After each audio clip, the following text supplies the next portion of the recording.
Lioka toko faharoa. Teraka tao Betlehema Jesosy.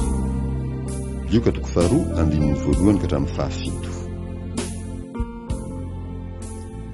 Ary tamin'izany andro izany dia nisy didina avoakany Augusto Kaisara hampanoratra ny anaran'ny vahoaka rehetra amin'ny fanjakany. Zany no fanoratana voalohany natao fony Kirenio nanapaka tany Siria. Dia samy nakany amin'ny tanànany avy izy rehetra mba hosoratana. Ary Josefa koa niakatra avy tany Galilia dia avy tao an-tanàna Nazareta hankany Jodia ho ao an-tanànan'i Davida izay atao hoe Betlehema, satria avy tamin'ny taranaka Davida sy ny mpianakaviny, mba hosoratana izy sy Maria fofombadiny izay efa bevohoka. Ary raha nitoetra teo izy dia tonga ny andro hahavelomany. Ary niteraka ny lahy matony izy dia nohodidiny lambanjaza ka nampandriny teo amin'ny fihinanam-bilona fa tsy nisy nitoerany tao an-tranom-bahiny. Ireo mpiandriondry. Lioka toko faharoa andininy fahavalo ka hatramin'ny faharoapolo. Ary nisy mpiandriondry tamin'izany tany izany izay nitoetra tany Etsa nitandrina ny ondriny tamin'ny alina. Ary nisy anjelin'ny tompo nitsangana teo anilany, ary ny voninahitry ny tompo nanelatrelatra manodidina azy ka raiky tahotra indrindra izy. Ary hoy ny anjely taminy: aza matahotra fa indro milaza teny soa mahafaly aminareo aho, dia fifaliana lehibe izay ho an'ny olona rehetra. Fa mpamonjy no teraka ao anareo anio ao an-tanànan'i Davida, dia Kristy Tompo. Ary izao no famantarana ao anareo: ianareo ahita zazakely voadidina lambanjaza sady mandry eo am-pihinanam-bilona. Ary nisy anjely marobe avy any an-danitra niseho tampoka niaraka tamin'ilay anjely teo, ka nideran'Andriamanitra nanao hoe: voninahitra any amin'ny avo indrindra ho an'Andriamanitra, ary fiadanana ho ety ambonin'ny tany amin'ny olona kasitrahiny. Ary tamin'izany, rehefa niala teo amin'ireo anjely ireo ka nakany an-danitra, dia niresaka ireo lehilahy mpiandriondry ka nanao hoe: andeha isika ka ny Betlehema ka hizaza ny zavatra vao tonga izany izay nampahafantarin'ny Tompo antsika. Dia nandeha faingana izy ka nahita ny Maria sy Josefa ary ny zazakely nandry teo am-pihinanam-bilona. Ary noho efa nahita izy dia nampihely izay teny nolazaina taminy ny amin'izany zaza izany. Ary izay rehetra nandre dia gaga tamin'izay zavatra nolazain'ny mpiandriondry taminy.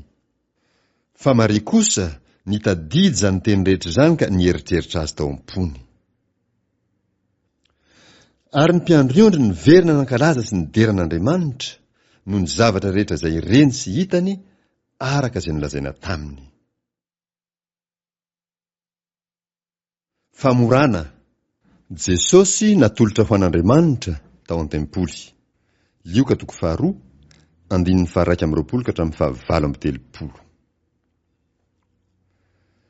Ary rehefa tapitra ny havalona ka hofrana ny zaza, dia nataony hoe Jesosy ny anarany, araka ilay nataony anjely fony tsy mbola torotoronina tao an-kibo izy. Ary rehefa tapitra ny andro fidiovany, araka ny lalànan'i Mosesy, dia nitondra azy niakatra tany Jerosalema izy mba hatolotra ho an'ny Tompo, araka ny voasoratra ao amin'ny lalànan'ny Tompo hoe: ny lahy voalohan-teraka rehetra hatao hoe masina ho an'i Jehova. Exodosy 17:2. Ary mba hanatitra fanatitra araka izay voalaza ao amin'ny lalànan'ny Tompo hoe: domoina roa na zana-boromailala roa. Levitikosy 12:9. Ary indro nisy lehilahy atao hoe Simeona tao Jerosalema. Ary marina sady mpivavaka tsara izany lehilahy izany ka niandry ny fampiononana ny Israely. Ary ny fanahy masina dia tao aminy.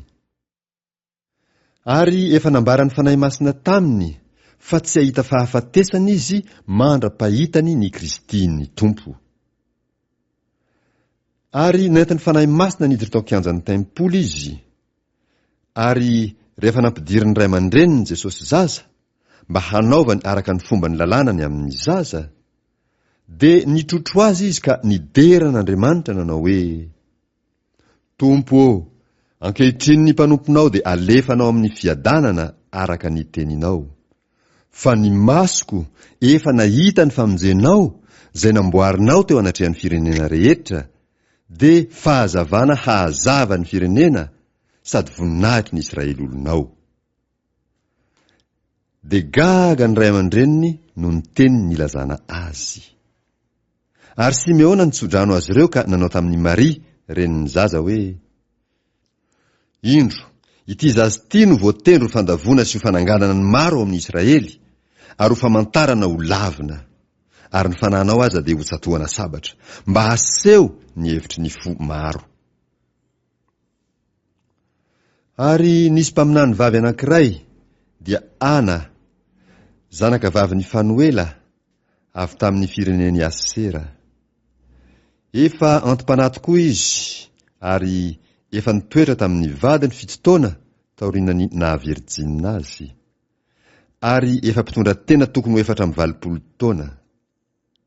Ary tsy niala teo kianjan'ny tempoly izy, fa nanompo tamin'ny fifadikanana sy ny fivavahana andro aman'alina. Ary noho niditra tamin'izany oro izany izy dia nisaotra n'Andriamanitra ka nilaza azy tamin'izay rehetra niandry ny fanavotana tao Jerosalema. Fahazazan'i Jesosy tany Nazareta. Lioka 2:7-70. Ary rehefa vitany ny zavatra rehetra araka ny lalànan'ny Tompo, dia niverina tany Galili izy, dia tao Nazareta tanànany.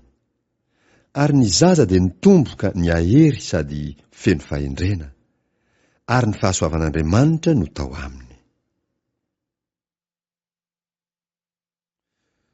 Jesosy tao an-tempoly tany Jerosalema. Lioka 2:1-12. Ary ny ray aman-dreniny nankany Jerosalema isa-taona raha avy ny andro firaviravona amin'ny Paska. Ary rehefa 12 taona Jesosy, dia niakatra izy ireo araka ny fanao amin'ny andro firaviravona. Ary rehefa tapitra izany andro izany, ka nody izy, Jesosy zaza dia mbola nitoetra tany Jerosalema ihany, nefa tsy fantatry ny ray aman-dreniny izany. Ary satria nataony fa niaraka tamin'ny niara-dita aminy izy, dia nandeha lalana ndray andro izy vao nitady azy tamin'ny havany sy ny olom-pantany. Ary noho tsy nahita azy izy dia niverina ao an'i Jerosalema nitady azy. Ary rehefa afaka teloana dia hitany teo kianjan'ny tempoly izy, nipetraka teo afovoan'ny mpampianatra ka niaino sady nanontany azy. Ary talanjona izay rehetra nandre azy noho ny fahalalany sy ny fahamaliany.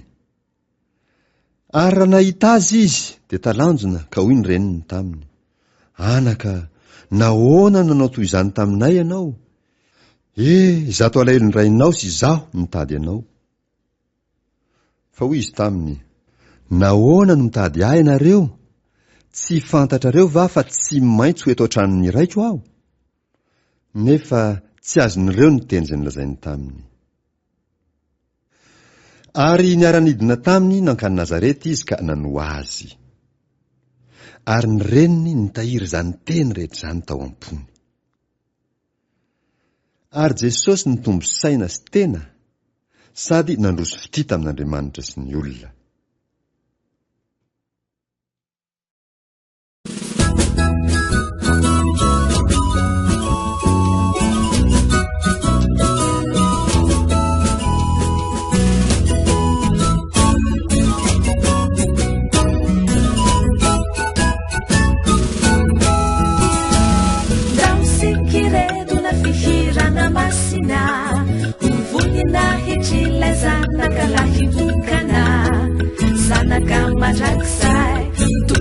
Andriamanitra delay Andriamanitra fitiavana tamin'ny fahafatesany sy ny fiainany no nampahafantarany ny fon'Andriamanitra. manitra sy ny fidirana any andatra fahasoavana manokana izany terafanapalahajane hoanao ry Jeso tompo haleluya emivoninaitra hajane hoanao ry tompo haleluya haleluya